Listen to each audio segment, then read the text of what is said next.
Good day, everyone. My report is about the stock market and industry analysis. So this is the second topic assigned to me, and this is also the ninth topic on the list. So the contents that will be tackled in my report are macroeconomics analysis. Second is the industry life cycle and analysis. Third is the competitive forces and industry structure. And last will be sector rotation strategies. Macroeconomics analysis. So macroeconomics is the study of the behavior of the economy as a whole. So this is different from microeconomics, which concentrates more on individuals and how they make economic decisions. While microeconomics looks at single factors that affect individual decisions, macroeconomics studies general economic factors. So macroeconomics is very complicated with many factors that influence it. These factors are analyzed with various economic indicators that tells us about the overall health of the economy. Macroeconomists try to forecast economic conditions to help consumers, firms, and government make better decisions. So on the side of the consumers, they want to know how easy it will be to find work, how it will, how much it will cost to buy goods and services in the market, and how much it may cost to borrow money. So on the side of the firm or the businesses, they use macroeconomic analysis to determine whether expanding production will be welcomed by the market. Will the consumers have enough money to buy the products? Or will the products sit on shelves and collect dust? So on the side of the government, they turn to macroeconomics when budgeting spending, creating taxes, deciding on the interest rates, and making policy decisions. So macroeconomic analysis broadly focuses on three things. So the national output measured by the gross domestic product, the unemployment rate, and the inflation rate. So let's tackle each of these three things. First is the GDP. Output, the most important concept of macroeconomics, refers to the total amount of goods and services a country produces, so commonly known as the gross domestic product. So this figure is like a snapshot of the economy at a certain point in time. So we will see on the slides the um, year-on-year growth rates since 2018 to the second quarter of 2024. So the Philippine gross domestic product posted on a year-to-year growth of 6.3% in the second quarter of 2024. So makikita natin dito the GDP is at lowest when the pandemic came. So this was June second quarter of 2020, negative 16.9. And we are at highest um, fourth quarter of 2021. Doon na tayo naka-recover at 12%. So once a series of figures is collected over a period of time, they can be compared and economists and investors can begin to interpret business cycles which are made up of the periods alternating between economic recessions or the slumps and expansions or booms that occurs over time. So from there, we can begin to look at the reasons why the cycles took place, which could be the government policy, pwedeng consumer behavior, or international phenomena tulad nga nung pandemic, nung COVID-19 pandemic. Of course, these figures can be compared across economies as well. So we can determine which foreign countries economically strong or economically weak. So based on what they have learned from the past, the analysts can then begin to forecast the future of the economy. It is important to remember that um, what determines the human behavior and ultimately the economy can never be forecasted completely. So the next broad things on macroeconomics is the unemployment rate. It tells economists how many people from the available pool of labor, the labor force, are unable to find work. So, in this graph from the Philippine Statistics Authority, the unemployment rate in the Philippines decreased to 4% in August from 4.7% in July of 2024.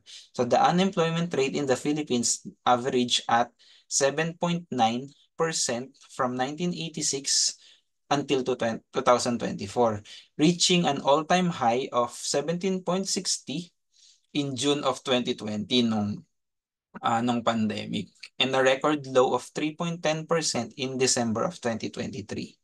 So macroeconomists agree when the company witness growth from period to period, which is indicated in the GDP growth rate, the unemployment levels tend to be low. Kasi with the rising GDP levels, we know the output is higher and hence there are more laborers needed to keep up with the greater levels of production. So tumataas yung output natin, yung GDP levels kasi maraming nagtatrabaho and lumiliit yung unemployment rate. So the last broad things on that affects the macroeconomic is the inflation. So inflation is the general increase in the prices. It means an increase in the cost of living as the price of goods and services rise and thus decline the purchasing value of our money. So in the graph, we will see that the inflation rate as of September 2024 is 1.9%. So medyo mababa na siya. Pero the average is around 4%.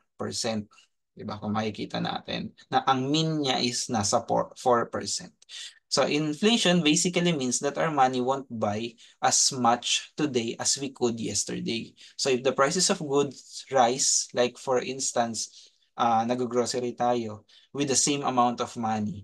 So the money that will, the product that we will purchase has smaller quantity. So it means habang tumataas ang presyo ng bilihin, lumiliit yung kakayahan ng pera natin na makabili ng mas maraming bagay.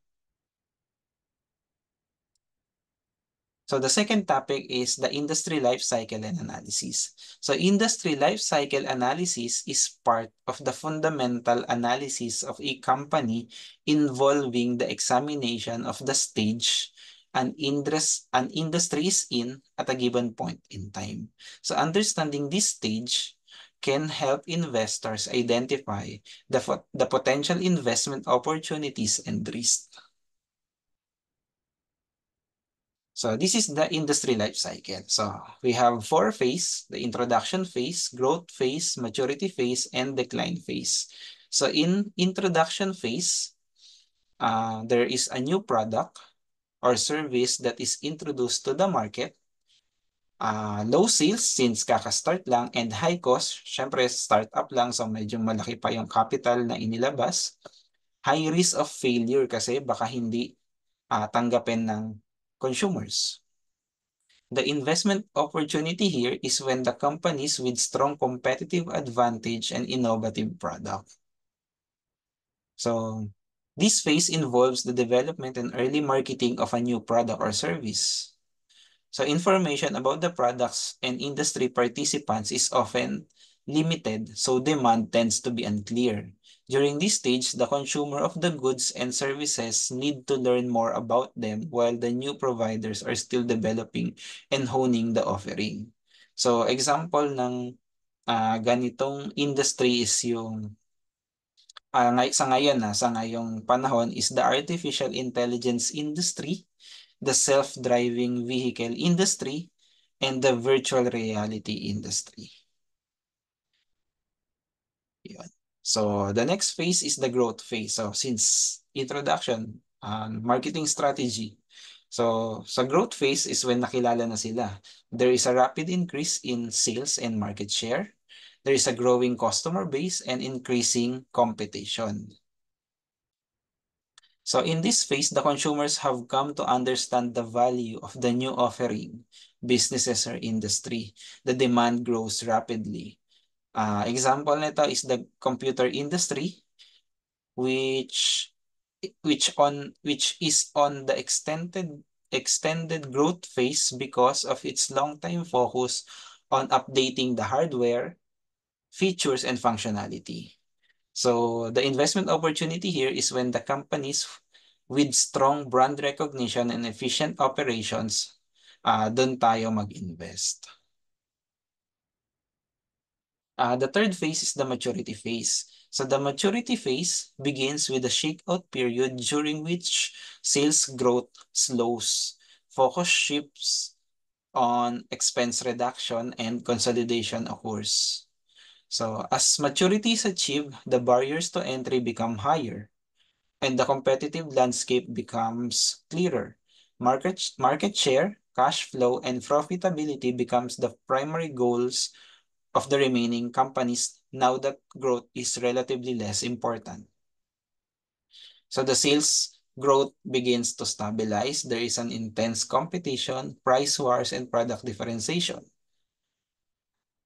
The investment opportunities here is that companies, dapat mag-invest tayo dun sa mga companies under maturity phase with strong market share, cost advantages, or innovative product enhancements.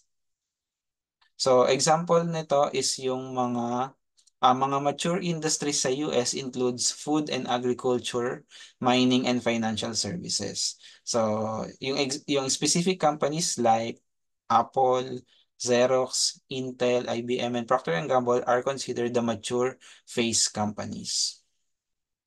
And last phase is the decline phase. So the decline phase marks the end of an industry or business ability to support growth. Obsolescence and evolving end markets or the end users negatively impact demand, leading to declining revenues.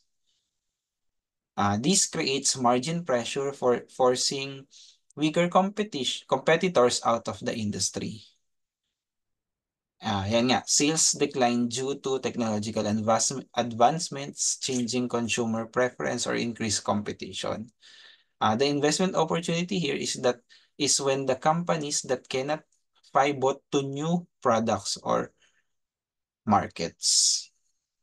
So consider investing in companies that can successfully pivot to new products or markets or focus on the dividend paying stocks. So that is the industry life cycle. Using the industry life cycle in analysis. So the analysts and traders often use the industry life cycle analysis to measure the relative strength and weaknesses of a particular company's stocks. So a company's future growth prospects may be bright or dim depending on the stage that it is in during an industry life cycle. So Porter's 5 economic forces change as an economy matures. So by understanding the industry life cycle and analyzing the factors that affects it, the investors can make more informed decisions about their investment choices.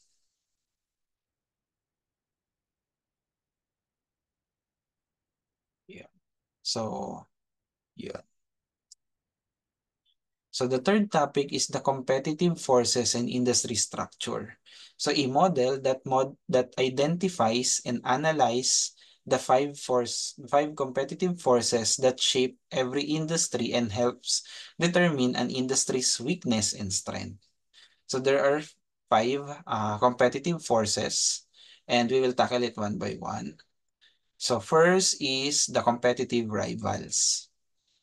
The level of competition among existing firms in the industry. The factors that can influence the intensity of the rivalry includes, first is the number of competitors. The more competitors there are, the more intense the rivalry is likely to be. So, yun, mas maganda na mas marami yung competitors. So, yung mga the consumers have choices, have options kung ano yung pipiliin nila. So, syempre, may mga mahigpit na competitors yan. Siyempre, si Jollibee, McDo, KFC. Sa telecommunications, si Smart, si Globe, and yung new entrance nga na si Dito. So, yun. The product differentiation, this is the degree to which the products are differentiated. So, yung kung ano yung kinaiba niya dun sa iba. And the industry growth rate. So, a declining industry can lead to more intense competition as firms fight for market share. So, yun. Yung competition can be ferocious as firms fight for a larger piece of a shrinking pie, such as yung coal mining or yung print media industries as of today. 'Di ba yung mga ah, tabloids tsaka mga magazines halos medyo hindi na sila tinatangkilik since sa news pwede ka nang mag-browse sa internet, sa Facebook. So hindi mo na kailangan magdala pa ng dyaryo or ng broadsheets para maging aware um, sa current events. Exit barrier. So there is a difficulty in leaving the industry due to various factors. When it's difficult or costly for companies to leave the industry due to specialized assets, contractual obligations, and emotional attachment, they may choose to stay and compete even if the market's prospects grow dimmer by the day. So halimbawa nito yung airline industry. So the airline have high costs for their assets. They have contractual obligations, yung leasing agreements and labor contracts. And also they also have regulatory requirements, which means that when the airline face a shrinking market or even an unprofitable route, they can't retreat from the market quickly. So the second competitive forces is the potential for new entrants in an industry. So the potential for new competitors to enter the industry and reduce the profitability. The factors that can influence the threat of new entrants includes the barriers to entry. So first, yung economies of scale. So here, the new firms would need to achieve a similar size to compete on price, which might be difficult or costly. Sa capital requirements naman, there is a high startup cost for equipment, facilities that can deter new entrants. So example, yung manufacturing of a car. You will start a car manufacturing business that requires significant investment.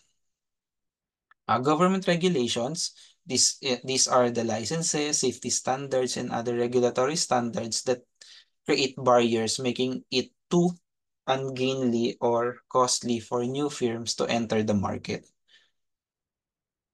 And last, under ng barriers to entry is yung brand loyalty. When customers show a strong preference for products or services offered by the existing companies, it becomes challenging for new entrants to gain market share. So the second factor here is the expected retaliation. So the potential for existing competitors to retaliate against new entrants, kung paano sila magre-react sa pagpasok ng new competitor nila. Halimbawa, mag-create sila ng promotions para maging loyal sa kanila yung mga existing na consumers nila. Ganon. So next is the supplier power. So the ability of suppliers to demand higher prices or reduce quality.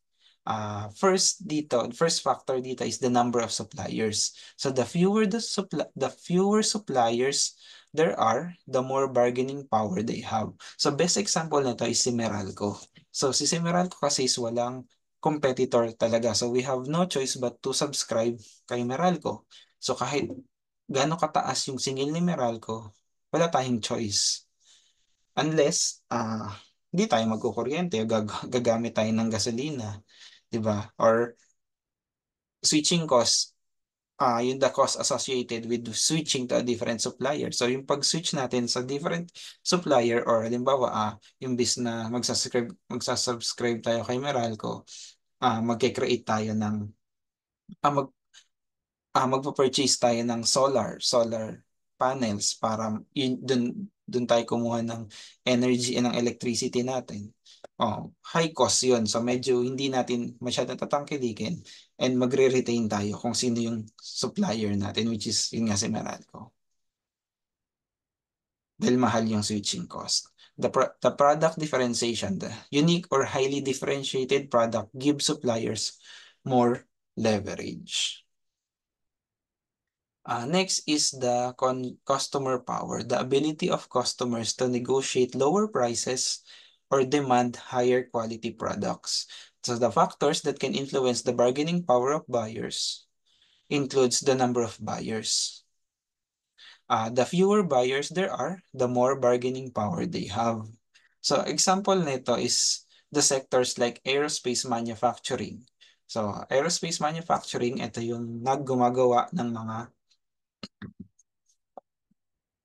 eroplano. So sino yung magiging ah, customers nila? Siyempre yung mga airline industry. Sila Cebu Pacific, sila AirAsia, sila Philippine Airlines.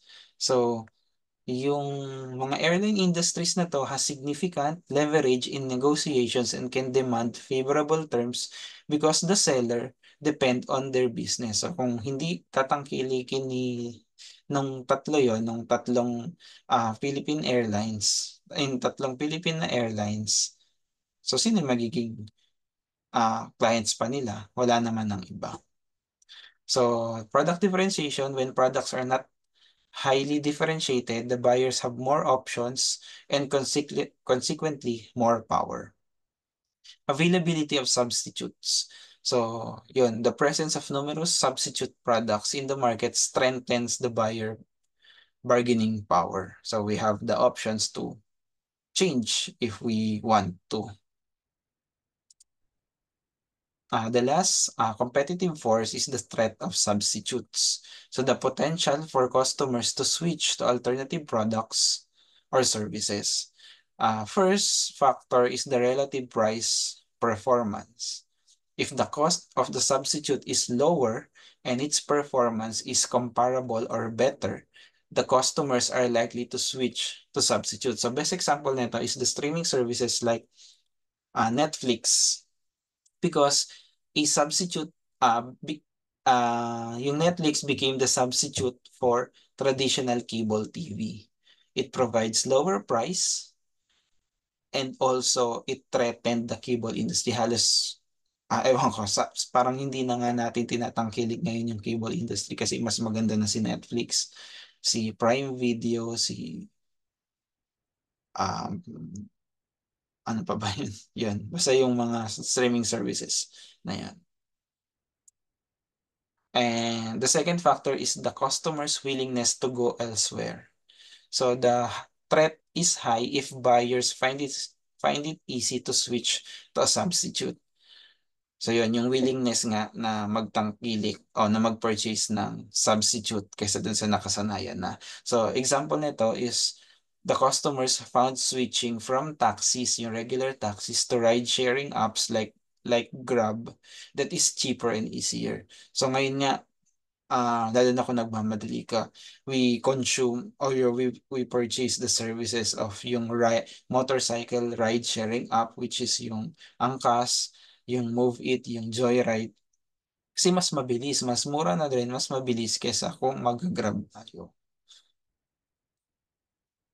So, yun. The investment of implications of the Michael Porter's five forces is that yun nga, first is the attractive industries. The industries with high barriers to entry, low bargaining power of buyers and suppliers, and limited threat of substitute products are generally considered more attractive for investment.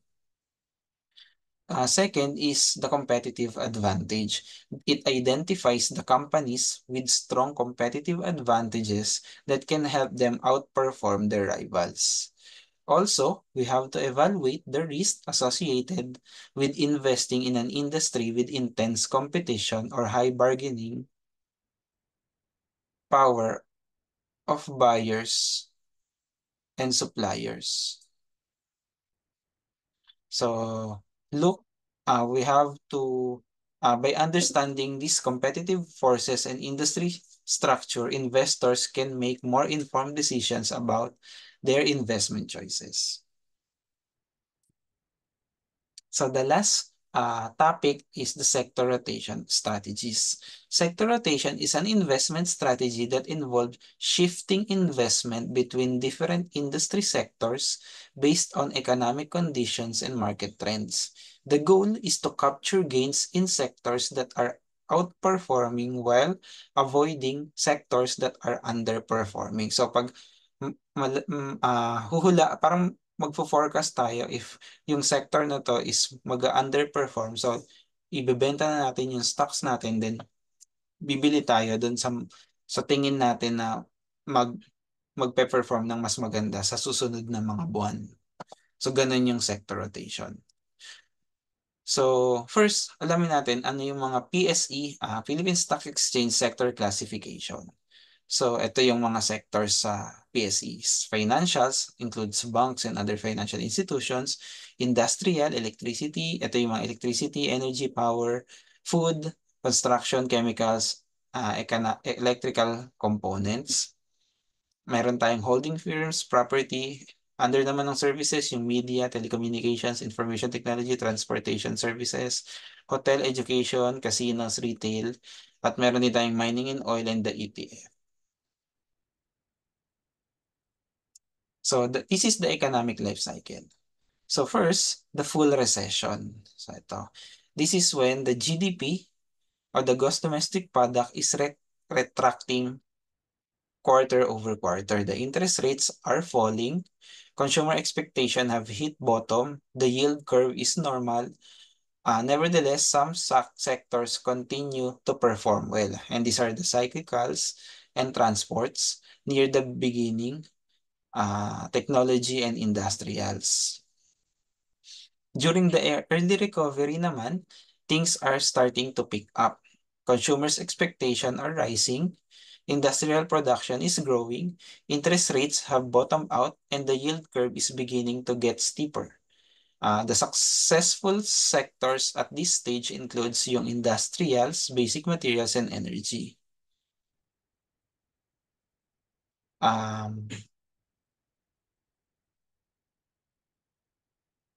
Next is the late recovery. Late recovery, interest rates may be rising rapidly and yield curve is flattening. The consumer expectations are beginning to decline and the industrial production is flat. So yung energy, consumer staples, and services, ito yung mga profitable sectors at this stage. So early recession naman, the overall economy looks bad. Consumers' expectation are at worst and the interest rates are at highest. So the profitable sectors here are the services, utilities, and cyclical and transport. Yan. And next, what is the importance of the sector rotation strategies? So sector rotation can be very straightforward at times and other times complex. So investors can moderate their portfolio among two types of stocks, the cyclical and the defensive stocks or the non-cyclical. So cyclical stocks are assets of organizations that are in communication services, information technology, consumer discretionary, and real estates. So cyclical stocks tend to perform similarly poor during a recession. So kung may recession, medyo underperforming tong mga stocks na to. While yung non-cyclical stocks are assets of organizations that have stable stock prices during recession. So ito, kahit recession, matataas pa rin yung, o stable pa rin yung stock prices nila. Halimbawa, yung mga consumer staples, healthcare and utilities. Kumbaga, ito yung mga essentials. Mga essentials na kahit recession na, essentials pa rin sila. So when the economy is contracting, investors can rotate their investment from cyclical stocks, which might lose value, to defensive or non-cyclical stocks, which are more stable during a recession. So that's all of my report. Thank you for listening.